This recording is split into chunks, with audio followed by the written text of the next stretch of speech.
Hello everyone. So we'll do a quick 10 minutes with Jacob as well, and a bit like with the manager, we'll operate a hands up policy, please, and we've got mics to be passed around the room, and we'll start with Mike at the back. So 10 minutes whenever you're ready, fire away.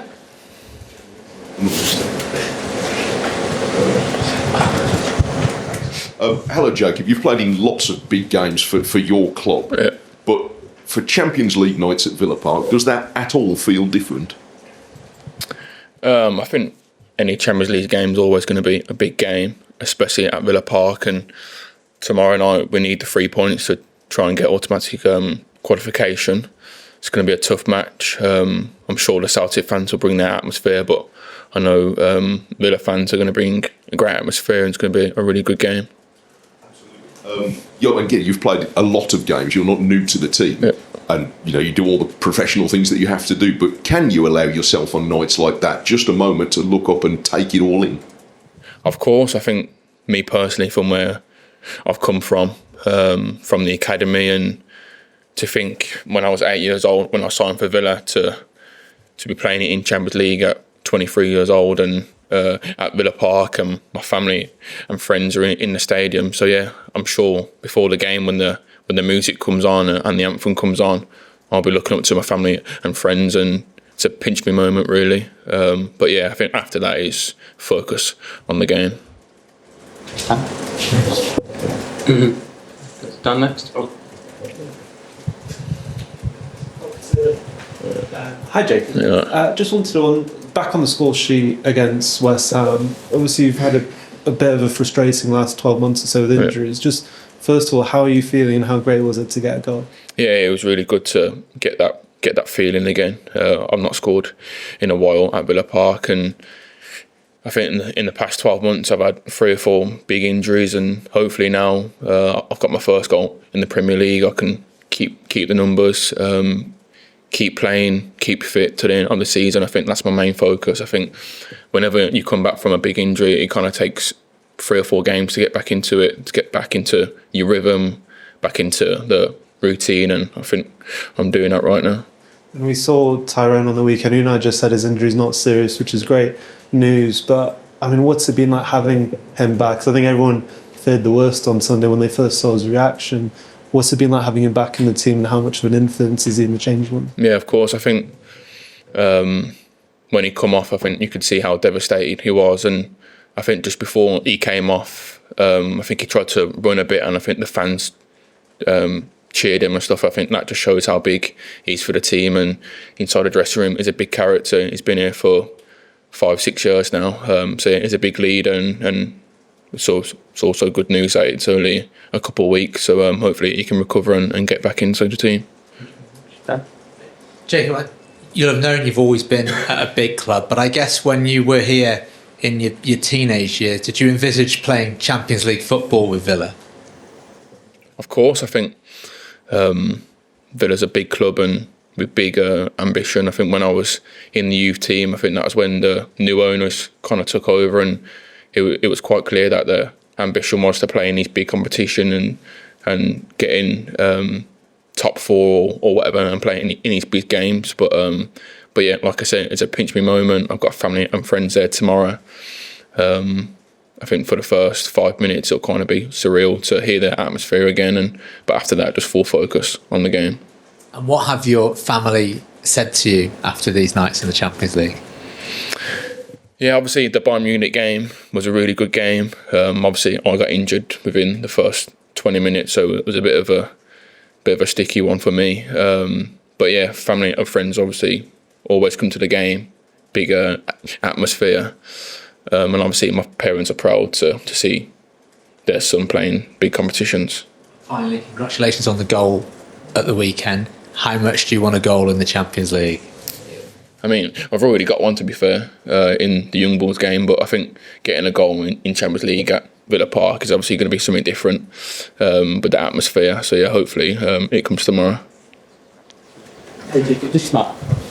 Sorry, just a word on Celtic. Your thoughts on Brendan Rodgers' side coming into this one? Yeah, playing against Brendan Rodgers before when he was at Leicester, a really technical team, like to pass the ball. I'm sure tomorrow they'll want to come and make a statement at Villa Park and trying to impress people. It's going to be a really hard game, intense game, physical game. So yeah, we're looking forward to it. Is there a real desire to kind of remind people what a good player you are? Because I mean, 18 months ago, before the injuries, you were absolutely flying, weren't you? You were talking about potentially, targeting the Euros with England, and it's, it feels you've obviously had a frustrating period then, so you want to show people kind of what you just remind them how good you are. So. Yeah, I think before the Euros with the 21s, I feel in that 6-month period when the boss first came in, I was flying. My numbers were really good. I looked confident, and probably since then I haven't reached them levels. And hopefully, the game on Sunday was a little glimpse of what's to come, and hopefully I can get back to that level. I noticed Morgan had put on social media twins. I mean, obviously he's come in 12 months ago and and has flown. So he's almost a kind of would push you on as well when you've got both your similar age, kind of in the same team. I think if you look at if you compare our two careers so far, I think obviously it's a difficult time, but the past 12 months he's been flying. There's no doubt about that. He's a top player. I think when you look at my 12 months, I've probably gone a little bit downhill. So yeah, me and Morgan are really close friends, and I'm happy. I see the work that he does. He's a confident lad, and he's flying. So yeah. Yes. Nick, sorry. Hi Jacob, could I just ask what John McGinn's been like this week, and just his general kind of influence on the squad over these last couple of 2 or 3 years when he's been the captain? Yeah, John McGinn's a big character, one of my close friends here.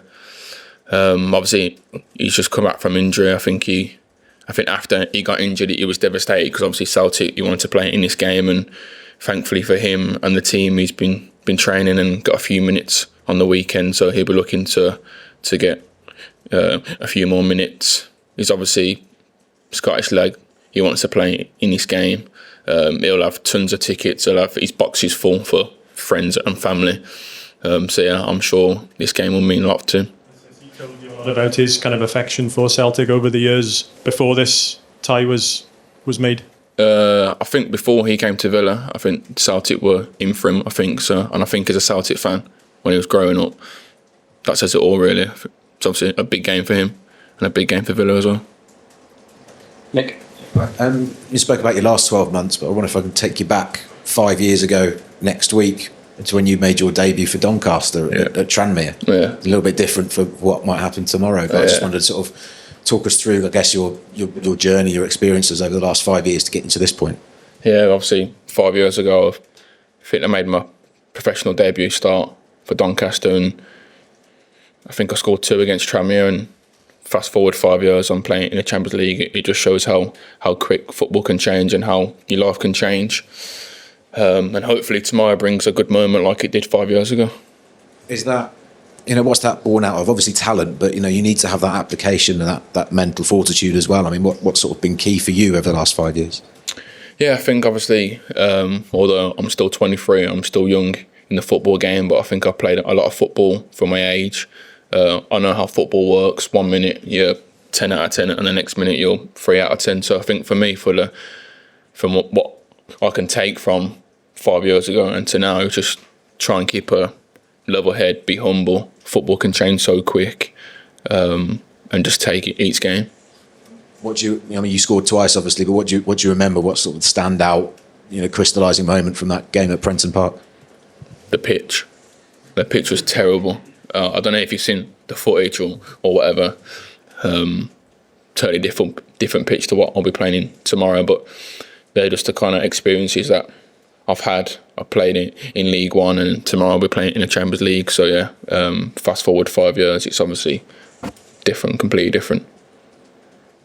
Jacob, every single England-Scotland game is billed as the Battle of Britain. You said that Celtic are going to want to come and make a statement. Are you expecting a fast, frenetic, intense match? I mean, is it going to be like a basketball match, or is it going to be a more calculated affair, do you think? I'm not too sure, to be fair. I mean, the way we play, we don't really try and play that basketball game. We try and control the game with our passes, with our possession, and try and dictate the intensity of the game. But it's hard to tell. Obviously, Celtic will want to try and make an impression. I think they've already qualified for the next round. But like I said, England versus Scotland is going to be a really intense game, physical game. But yeah, hopefully we can control the game and try and not make it a basketball game. Tom, last one, please. Thank you. Jacob, the type of midfielder you are, to get beyond the ball into the box, as we saw at the weekend, maybe not so many of them around now as there was probably when I was your age, which is too long ago. Do you think that's an asset for you, that you have that kind of quality that maybe is a bit rarer than it was back in the day? Yeah, I think 2-3 years ago I was kind of playing in a different position to what I'm playing now in this formation and under this boss. I think back then I was kind of box to box, physical, late runs like into the box, and now I'm kind of linking in between the final third and the midfielders. But yeah, that's my game, just trying to run past people, be powerful, be explosive, and get goals. Perfect. Thank you, everyone. Appreciate that. Cheers. Thank you. No worries. For those of you staying for open training, I'll probably pop back around quarter to